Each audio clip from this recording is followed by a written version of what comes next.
When I was 5, I lived next to a forest that shaped my relationship with the environment. I found that I could rely on it more than any person in my life. When I was sad, it provided a place of quiet reflection, and when I was feeling adventurous, it provided an endless supply of rocks to turn over. This made me see the environment as a friend, and therefore I wanted to be a good friend to the environment, which at first I thought was easy, doing things like recycling and using scrap paper. But as I got older, I realized that I was having many impacts on the environment that couldn't be alleviated with changes to my day-to-day life. This is the case with human waste. The urine and feces we flush down the toilet each day contain nitrogen, which when released in large quantities causes a surge in algae growth, which depletes the water of oxygen as it decays, suffocating aquatic life. The best way to remove nitrogen from water is to use bacteria to convert it into harmless nitrogen gas. Due to the large inflow of bacteria in wastewater, the proper bacteria must be selected by creating an environment that favors the growth of the desired species. This is currently accomplished by catering to 3 types of bacteria, each catalyzing a step in the transformation of nitrogen to gas. These bacteria are very needy, with 2 types needing constant aeration, and the third needing a completely air-free environment with lots of organic matter. This is accomplished through the energy-intensive bubbling of air into one tank and the addition of organic matter into the next.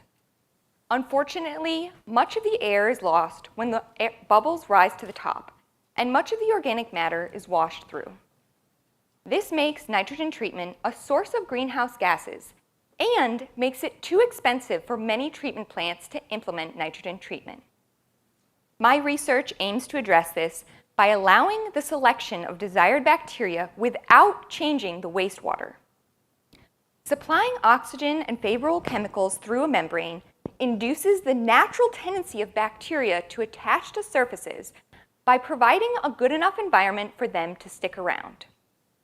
I hypothesize that this will allow me to replace 2 of the currently used types of bacteria with a much less needy bacteria that is too slow growing to thrive in traditional wastewater. My system will allow this bacteria to thrive by providing a chemical that inhibits its competition. While I realize that this won't erase all my environmental impacts, I believe that 5-year-old me would be proud of me for creating a better future for our friend, the environment.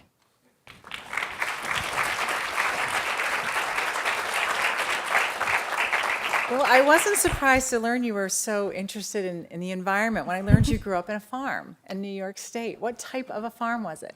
It was a small sheep farm, some chickens, a few other odds and ends, but mostly Jacob sheep, which are a rare breed that can have up to 6 horns.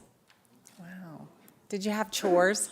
Yes. Farm girl chores? Oh, Yes. tell us your chores. Well, my least favorite was milking the goats. After that was rounding the sheep up from the neighbor's yard when they get out. Well, that is great experience. I can understand why you got involved in environmental work and water treatment. Thank you so much tonight for sharing your work.